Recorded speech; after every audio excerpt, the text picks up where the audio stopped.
Hello everyone, welcome back. Today's video might be one of the most important ones that I post on this channel. I will present to you with an idea. We're going to talk about the fundamentals of that idea. Then I will share with you an example. And finally, I will extrapolate that example to other areas. All right, let's get started.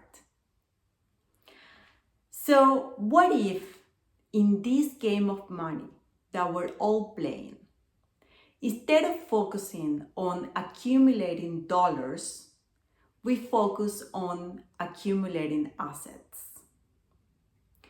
You see, we all heard about compounding interest.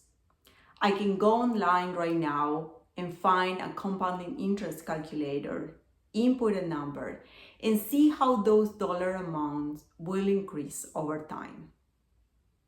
But what if I can do the same thing with assets? And provided that those assets are of good quality, that they provide cash flow consistently over time, I can compound those assets in a way that the increase of dollars becomes just a mere side effect. So there it is. That's the idea. What if we focus on compounding assets instead of compounding dollars? For this, we need to talk about some fundamentals. Number one, an asset is an instrument which produces a positive cash flow.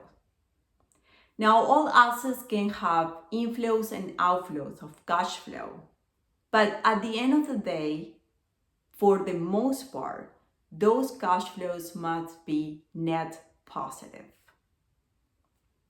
Number two, those assets can be acquired by either purchasing them directly, 100%, or through financing. Financing in this case being a manipulation of time. Instead of having to wait until we accumulate a certain amount of capital such that we can acquire the asset in the future, we acquire the asset now so that we can start accumulating that cash flow. And number three, and this is the most important part, those cash flows must be used to pay for the asset itself and or to multiply them. All right. So those are the three principles of this strategy, of this idea. So here goes the example. And for those of you who are in real estate, you're gonna get this right away. The strategy is a very simple one, and we have all heard it. Buy a rental unit, make sure it generates cash flows, accumulate those cash flows, and buy another rental unit. And do the same with that one. And keep doing this again and again, and over time you will have so many rental units such that the cash flow is significant. So that is the example. But what if we can extrapolate this to other areas, such as the stock market? Now, in the stock market, there is an instrument called a financial contract, options, that allow us to do just this. Say, for example, we own 100 shares of a company. That is the initial asset. With those 100 shares, we can sell a covered call and generate a cash flow.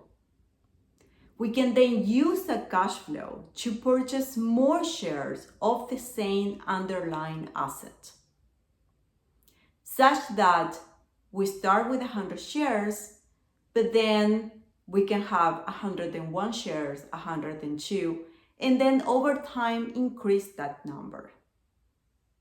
Yes, It is possible. Now, of course, those of you that have been investing in the stock market will say it's not just that straightforward. The stock market goes up and down. And yes, that is true. However, this does not mean that the strategy cannot work if you know how to manage it.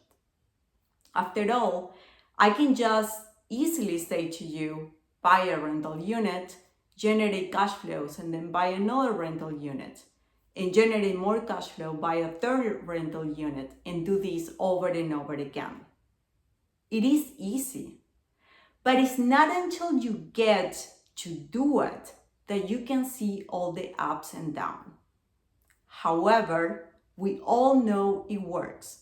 We see countless examples around us showing us that that strategy works and that people can become wealthy that way. I believe the same opportunity exists in the stock market through the use of financial contracts. I have done this, and this is why I created this channel, to share my knowledge with you of how to manage this strategy. So, what if instead of focusing on compounding dollars, we focus on compounding assets? Thank you so much for watching, and I'll see you in the next videos.